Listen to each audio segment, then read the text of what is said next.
With the big news that the Fed finally dropped rates, everyone wants to know how is it affecting the New York real estate market. Hi everybody, I'm Iman Bacodari from the Bacodari team at Douglas Elliman, and today we are going to have a phenomenal discussion regarding this big news, and I have Gabrielle Corrao here. Hi, Iman. So happy to be here. We also have Ron Reimer of CitiBank. He's the Assistant Vice President and Senior Loan Officer.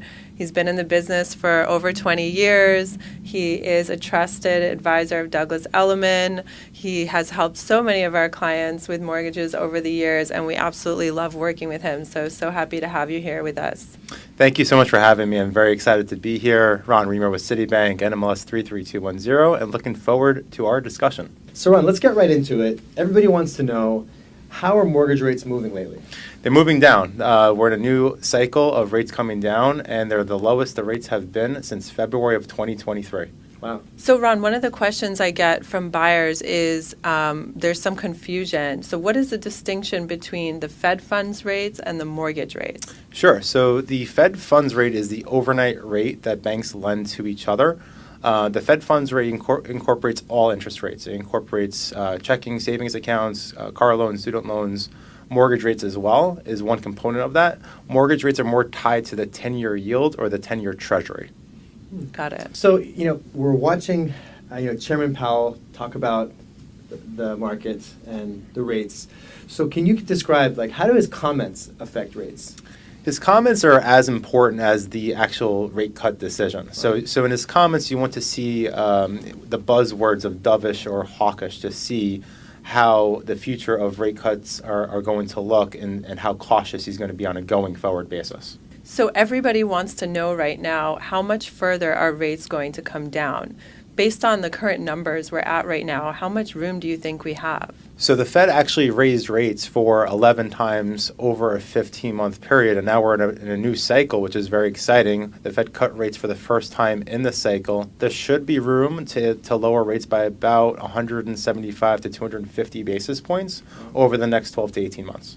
So, Ron, can you explain what it means to add points to your closing? What's the benefit? So adding points to your closing is actually an option to purchase a lower interest rate. So adding points to your closing is basically a cost of your loan amount to have a lower interest rate. So, Ron, just for clarification, what is the difference between a basis point and a discount point? So 1 basis point is 0.1%. So if you hear the terminology 25 basis points, that's 0.25%. A discount point is a percentage of your loan amount that you're using to purchase a lower interest rate and discounting your rate. So what does that mean for buyers? How does that benefit them?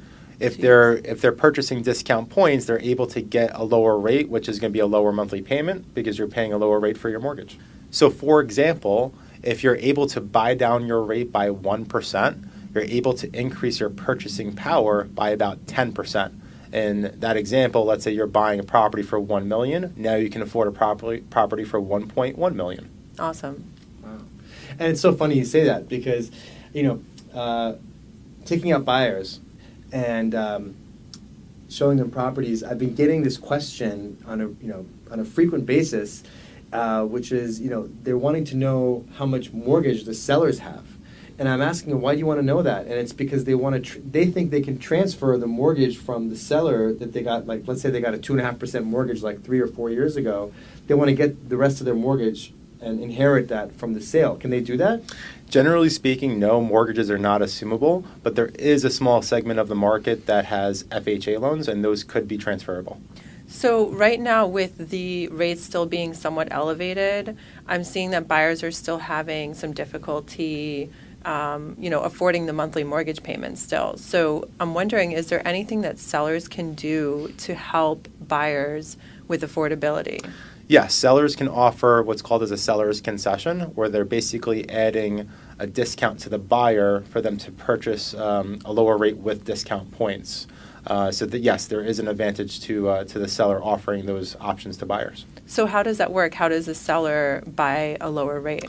So basically it gets added to the contract where a portion of the purchase price is added to the transaction as a concession, and then the buyer is able to provide that to their bank, and then the bank can lower the interest rate based upon what the seller is giving them. That's great. So Ron, in real dollars, if somebody was going to buy a property with a 7% mortgage, which is what we had before, and now let's say we're looking at a 5.5% mortgage, how much would they save?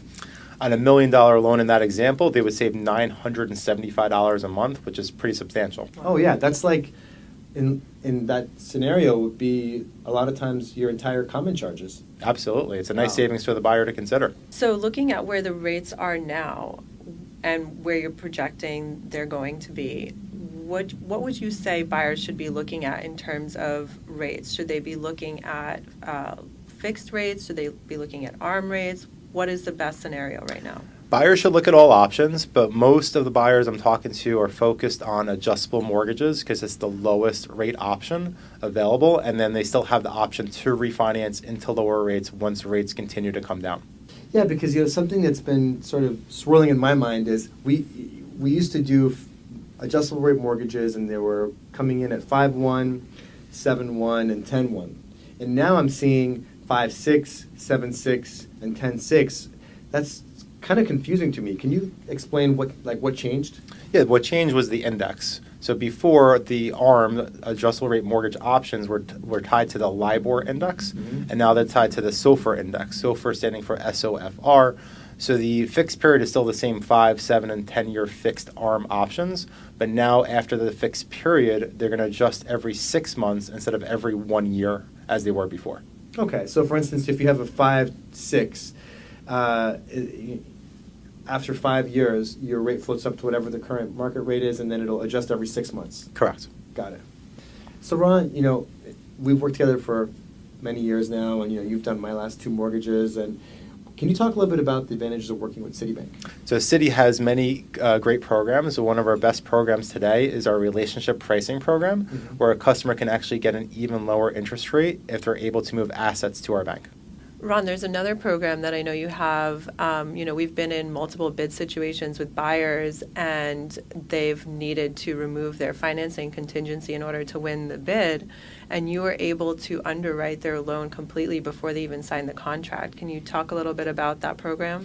Yeah, that program is our Sure Start program. So it's the next level after pre-approval where a borrower is able to apply with our underwriting department and get fully underwritten and get a commitment letter, which can help strengthen their offer and separate themselves from other buyers in the marketplace.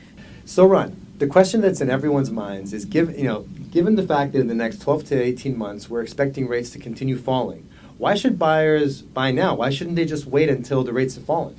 Buyers should not wait. They should buy now, take advantage of the current market conditions. You know that rates are going to continue to be cut by the Fed. They've announced that. If you buy now, you can take advantage of today's current pricing, and you can always refinance later on once rates are cut even further. If you wait for the market conditions for rates to be lower, you may be in a market where prices are even higher with more buyers. So buyer, I don't see any reason to wait. If you're thinking about buying, you should definitely consider now. Thank you so much for this incredible discussion. I think you are so good at explaining the way the market's moving. And Gabrielle, thank you so much. Thank you, Iman. Thank you for having us. Thank you, Ron. Thank you. Thank you all for watching. We hope this was helpful. Follow us for more content and stay tuned for the next episode.